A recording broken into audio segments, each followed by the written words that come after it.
के इस वीडियो में हम बात करेंगे कि गणतंत्र दिवस जो है वो 26 जनवरी को क्यों मनाया जाता है। गणतंत्र दिवस जो है वो 26 जनवरी को क्यों मनाया जाता है। और अक्सर हमने देखा है कि जब कोई प्रश्न होता है कि गणतंत्र दिवस 26 जनवरी को क्यों मनाते हैं तो हमें उत्तर मिलता है कि क्योंकि 26 जनवरी 1950 को हमारा संविधान लागू हुआ था, इसलिए हम 26 जनवरी को गणतंत्र दिवस के रूप में मनाते हैं। ये बात अपनी जगह पर ठीक है, लेकिन ये एकमात्र कारण नहीं है।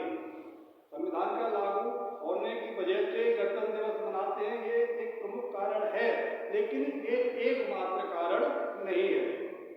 इसके अलावा अन्य भी कई कारण हैं जिनकी वजह से हम 26 जनवरी को गणतंत्र दिवस के रूप में मनाते हैं। और वो प्रमुख कारण कौन कौन से हैं, इन्हीं को आज हम आप सबके बीच शेयर करेंगे इस वीडियो में। और उन कारणों को समझने के लिए हमें थोड़ा पीछे हटकर 1 बाय 1 4 प्रमुख स्टेप्स को समझना होगा। और वे 4 स्टेप्स आपकी समझ में तब आएंगे जब आप वीडियो को अंत तक देखें। तो वीडियो को अंत तक देखें और हमारे चैनल को अभी तक सब्सक्राइब नहीं किया है तो चैनल को सब्सक्राइब करें। तो आइए शुरुआत करते हैं कि वो 4 प्रमुख स्टेप्स कौन कौन से हैं। तो नंबर 1 आता है कॉलोनी स्टेट। कॉलोनी स्टेट, तो मित्रों कॉलोनी स्टेट का मतलब होता है कि जब कोई शक्तिशाली देश किसी कमजोर देश की शासन व्यवस्था को पूरी तरह से अपने हाथ में ले लेता है। जब कोई शक्तिशाली देश किसी कमजोर देश की संपूर्ण शासन व्यवस्था को अपने हाथ में ले लेता है तो वह कमजोर देश जो है वो उस शक्तिशाली देश का कॉलोनी स्टेट होता है। क्या होता है? उस शक्तिशाली देश का कॉलोनी स्टेट होता है। और अपना जो भारत जो है वो 15 अगस्त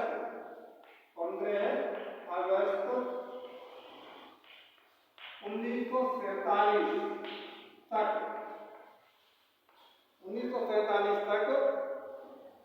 ब्रिटेन का कॉलोनी स्टेट रहा। किसका रहा?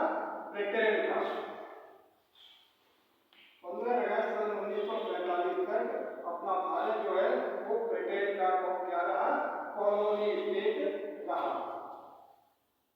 ठीक है।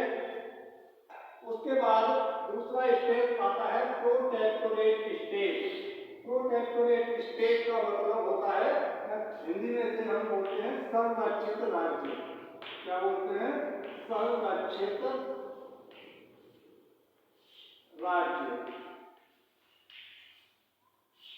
अब यहाँ एक चीज और समझ लें, यहाँ जो स्टेट अथवा राज्य शब्द आया है दोनों जगह, तो क्या है कि पॉलिटिकल साइंस में स्टेट या राज्य जो है वो देश के लिए ही बोला जाता है।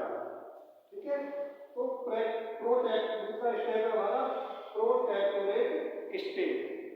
इस स्टेट में क्या होता है कि कोई भी शक्तिशाली देश किसी कमजोर देश की सुरक्षा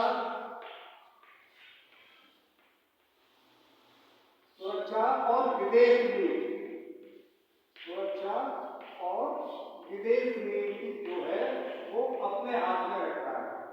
ये दोनों व्यवस्थाएं शक्तिशाली देश अपने हाथ में रखता है और अन्य संपूर्ण शासन व्यवस्था जो है कमजोर राष्ट्र के हवाले होती है।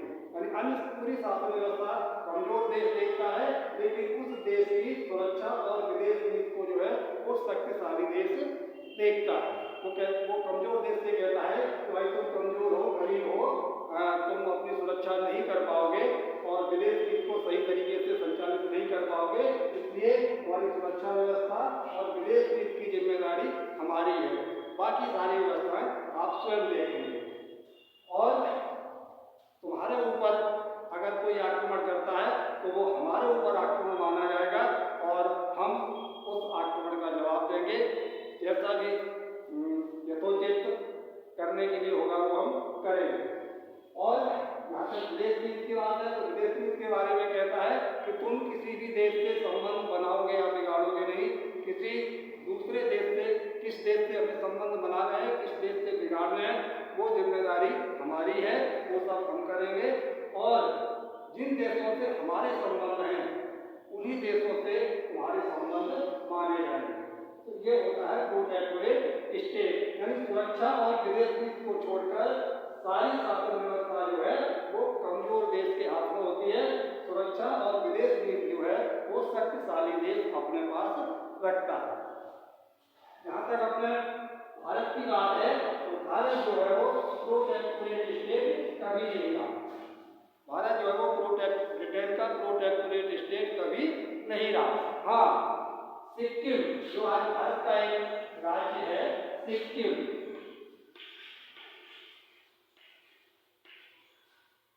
जो है वो 1947 से लेकर और 1975 तक, जब तक इसने अपना भारत में पूर्ण रूप से विलय नहीं किया था तब तक क्या था, भारत का प्रोटेक्टोरेट स्टेट रहा।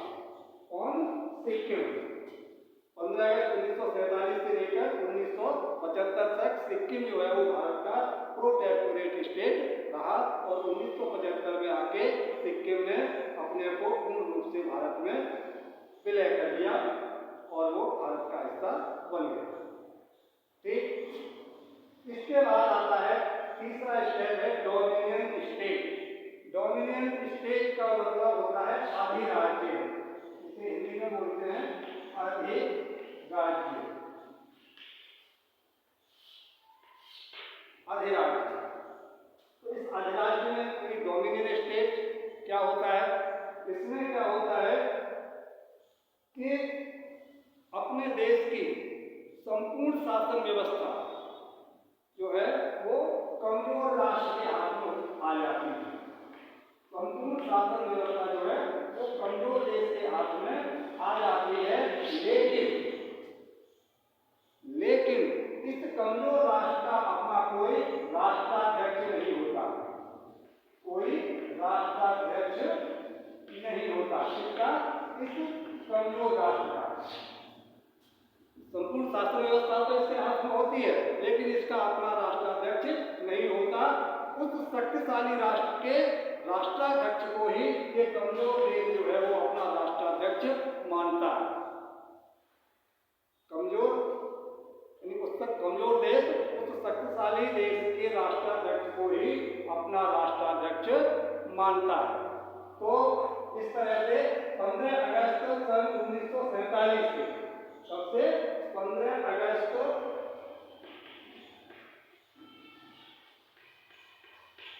1947 से लेकर 26 जनवरी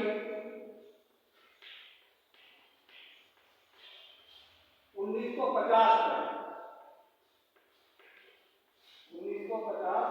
तक भारत जो है वो क्या रहा, डोमिनियन स्टेट रहा। क्या रहा? डोमिनियन स्टेट रहा, यानी अधिराज्य रहा। किसका? ब्रिटेन का। यानी जो स्वतंत्र तो था, सारी शासन व्यवस्था इसके हाथ में थी, लेकिन इसका अपना कोई राष्ट्राध्यक्ष नहीं था। ठीक है, तो और ये डोमिनियन स्टेट बना कैसे? भारत जो है वो ब्रिटेन का डोमिनियन स्टेट कब और कैसे बना, तो उसके लिए एक तरफ पीछे की तरफ आते हैं कि सन 1947 में ब्रिटेन की संसद ने एक एक्ट पारित किया और उस एक्ट का नाम था इंडियन इंडिपेंडेंस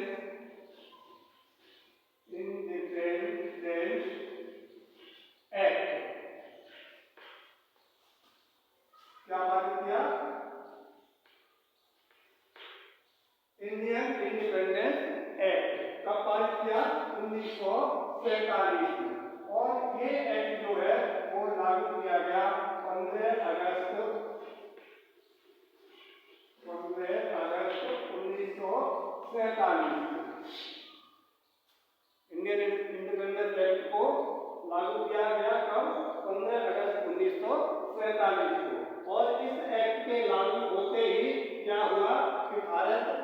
इकोनॉमिक स्टेट के दर्जे से निकलकर कहाँ आ गया, सीधा डोमिनियन स्टेट। भारत जो है वो ब्रिटेन का डोमिनियन स्टेट बन गया। कब? 15 अगस्त 1947 को इंडियन इंडिपेंडेंस एक्ट के लागू होते हुए। तो इस प्रकार हम ये कह सकते हैं कि 15 अगस्त 1947 को संपूर्ण शासन व्यवस्था तो हमारे हाथ में आ गई, लेकिन हमें जो है पूर्ण स्वतंत्रता नहीं मिली थी। भले ही आंशिक रूप से सही, नाम मात्र की सही, लेकिन ब्रिटेन का अभी भी भारत के ऊपर हस्तक्षेप तो नहीं कह सकते, ब्रिटेन का भारत के ऊपर अधिराज्य रहा। ठीक है, तो हाँ, ये जो राष्ट्राध्यक्ष वाली बात है, कमजोर देश इस शक्तिशाली देश के राष्ट्राध्यक्ष को अपना राष्ट्राध्यक्ष मानता था, यानी भारत ब्रिटेन के राष्ट्राध्यक्ष सम्राट को ही अपना सम्राट मानता था। हालांकि वो उसका सम्राट मानता था अपना, लेकिन उस सम्राट को किसी भी व्यवस्था में कहीं कोई हस्तक्षेप करने का अधिकार नहीं था। पूरी व्यवस्था चलाने के लिए, पूरी शासन व्यवस्था चलाने के लिए भारत स्वतंत्र था, लेकिन नाम मात्र का राष्ट्राध्यक्ष ब्रिटेन के राष्ट्राध्यक्ष को ही माना जाता था, भले ही वो कहीं कोई हस्तक्षेप नहीं करता। ठीक है, उसके बाद आती है चौथा स्टेप है सॉवरेन स्टेट। सॉवरेन स्टेट का मतलब होता है संप्रभु राज्य। क्या होता है? संप्रभु राज्य। संप्रभु राज्य। इसमें क्या हुआ कि 15 अगस्त 1947 को जब इंडियन इंडिपेंडेंस एक्ट लागू किया गया, और इसी के साथ में एक एक्ट और जुड़ा हुआ था, वो एक्ट था government of India act 1935। Indian independence act से जुड़ा हुआ एक एक्ट और था गवर्नमेंट ऑफ इंडिया एक्ट, जिसमें ये व्यवस्था थी कि जब तक भारत जो है वो अपना स्वयं का संविधान बनाकर लागू नहीं कर देता है, तब तक इसकी शासन व्यवस्था जो है वो इस एक्ट के तहत संचालित होगी, यानी गवर्नमेंट ऑफ इंडिया एक्ट के तहत संचालित होगी। साथ ही इस इंडियन इंडिपेंडेंस एक्ट में भारतीय संविधान सभा को यह अधिकार भी दिया था कि अपना संविधान बनाकर लागू करने पर क्या है, भारत अगर चाहे तो इस इंडियन इंडिपेंडेंस एक्ट को खारिज भी कर सकता है, समाप्त भी कर सकता है। तो हमारा संविधान तो 26 नवंबर 1949 को बनकर तैयार हो गया था, जिसमें 395 आर्टिकल थे, और जो अंतिम आर्टिकल है 395 नंबर का, उसमें इस एक्ट को समाप्त करने की व्यवस्था थी। तो 26 जनवरी 1950 को 26 जनवरी 1950 को क्या हुआ कि इस 395 नंबर के आर्टिकल को लागू कर दिया गया, और इसके लागू होते ही ये एक्ट जो है समाप्त हो गए, और भारत जो है इस डोमिनियन स्टेट से निकलकर अब कहाँ आ गया, सॉवरेन स्टेट बन गया, यानी संप्रभु राज्य बन गया। अर्थात अब ब्रिटेन के राष्ट्राध्यक्ष को भारत को अपना राष्ट्राध्यक्ष नहीं मानना है, भारत को अपना राष्ट्राध्यक्ष चुनने का अधिकार मिल गया। और इसी के तहत 26 जनवरी 1950 को डॉक्टर राजेंद्र प्रसाद जी को एक राष्ट्रपति के रूप में, प्रथम राष्ट्राध्यक्ष के रूप में चुना गया। डॉक्टर राजेंद्र प्रसाद जो है वो हमारे देश के क्या प्रथम राष्ट्राध्यक्ष यानी राष्ट्रपति चुने गए, और इस प्रकार से भारत जो है वो हमारा क्या हो गया, संप्रभु राज्य बन गया, सॉवरेन स्टेट बन गया। तो क्या कारण निकल के आए? 26 जनवरी को क्या क्या हुआ था? एक तो संविधान लागू माना गया, संविधान लागू होना माना गया। अब ध्यान देखें, माना गया और होने में बहुत अंतर है। इसका मतलब ये है कि हमारा पूरा संविधान 26 जनवरी 1950 को लागू नहीं हुआ था। इसका एक बहुत बड़ा हिस्सा 26 जनवरी 1950 से पहले लागू हो चुका था, लेकिन जो है इसे लागू 26 जनवरी 1950 से माना गया। ठीक है, अब क्यों माना गया उसके पीछे भी और कारण है, जिसकी हम अगले वीडियो में चर्चा करेंगे। तो फिलहाल क्या है कि 26 जनवरी 1950 को क्या हुआ कि हम यानी भारत जो है डोमिनियन स्टेट से निकलकर कहाँ आया? सॉवरेन स्टेट की स्थिति में आया, जिसे अब इसका अपना राष्ट्राध्यक्ष मिल गया और ब्रिटेन के राष्ट्राध्यक्ष को राष्ट्राध्यक्ष मानने की जो बाध्यता थी वो समाप्त हो गई। इस प्रकार हम कह सकते हैं भारत जो है संप्रभु राज्य बना। तो 26 जनवरी को क्या क्या हुआ? एक तो 26 जनवरी 1950 को संविधान पूरी तरह से लागू होना माना गया। दूसरा, भारत को अपना राष्ट्राध्यक्ष मिला और भारत जो है वो संप्रभु राज्य बना। इसके आगे और भी कई कारण हैं जिन्हें हम अगले वीडियो में आप सबके बीच शेयर करेंगे। फिलहाल इतना ही, क्योंकि वीडियो जो है वो ज़्यादा लंबा हो जाएगा। और एक बार पुनः आपसे